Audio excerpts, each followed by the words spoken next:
সমগ্ৰ অসমবাসীয়ে উলহ মালহেৰে ব্যস্ত হৈ পৰিছে ভোগালী বিহুৰ উৎসৱ পালন কৰিবলৈ। সেয়েহে অসমবাসীৰ সৈতে গুৱাহাটী মহানগৰবাসীও নতুন বছৰক আদৰণি জনোৱাৰ পিছত ভোগালী বিহুৰ আয়োজনক লৈ ব্যস্ত হৈ পৰিছে। গতিকে গুৱাহাটীত অৱস্থিত লক্ষীধৰ বৰাক্ষেত্ৰত আজিৰ পৰা 5 দিনীয়া কাৰ্যসূচীৰে সপ্তম ভোগালীৰ আয়োজন নামেৰে এখনি প্ৰদৰ্শনী তথা মেলা আয়োজন কৰিছে। গ্ৰাম্য জীৱনৰ লগত সংগতি ৰাখি ভোগালী বিহু উপলক্ষে চিৰসেউজৰ সদস্যসকলে আজি এই সপ্তম ভোগালীৰ আয়োজনৰ শুভ উদ্বোধনী অনুষ্ঠান সম্পূৰ্ণ কৰা হয়। আজিৰ এই ভোগালীৰ মেলাত উপস্থিত থাকে শান্তিকা মাজৰিকা, মেজৰ তৃপ্তিকণা এম চৌধুৰী আৰু সু গায়িকা সংগীতা কাকতিয়ে। আজিৰ পৰা আৰম্ভ হোৱা ভোগালী মেলাত উপস্থিত হৈ সু গায়িকা সংগীতা কাকতিয়ে কয়, আজি আহি খুব ভাল লাগিছে। সুন্দৰ এখন গাঁৱৰ ছবি মই দেখিবলৈ পাইছোঁ।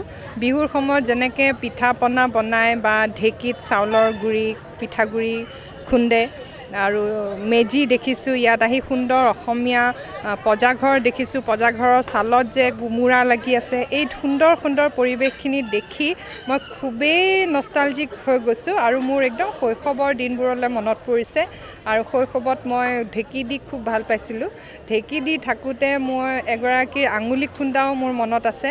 আৰু মই ঢেঁকী দি খুব ভাল পাইছিলোঁ কাৰণে দেউতাই সৰুতে মোক এটা কাঠৰ পুতলা ঢেঁকী এটা বনাই দিছিলে, মানে 1.5 মিটাৰমান দীঘল সৰু। সেইটোকে মই অনবৰতে ঢেঁকী দি খেলি থাকিছিলোঁ সৰুতে। সেই কথাবোৰ আজি মানে মোক খুব মনত পৰিছে আৰু মোক খুব ফূৰ্তি লাগিছে, খুব ভাল লাগিছে। আৰু এই সুযোগতে অসমবাসী ৰাইজলৈও মই ভোগালী বিহুৰ ওলগ আৰু শুভেচ্ছা জনাইছোঁ। আনফালে চিৰসেউজ কলা কৃষ্টি কেন্দ্ৰৰ সভানেত্ৰী লীনা ৰাজকুমাৰী বৰুৱাই এই প্ৰদৰ্শনী তথা মেলাৰ বিষয়ে কয়, আমাৰ এইবাৰ আমি সপ্তম বছৰত ভৰি দিছোঁ। 9 তাৰিখৰ পৰা আমাৰ 13 তাৰিখলৈকে বিহু মেলাখন থাকিব। 14 তাৰিখে উৰুকাৰ বুলি আগবেলাটো আমি থাকিম আৰু তাৰপিছত বন্ধ কৰি দিয়া হ'ব।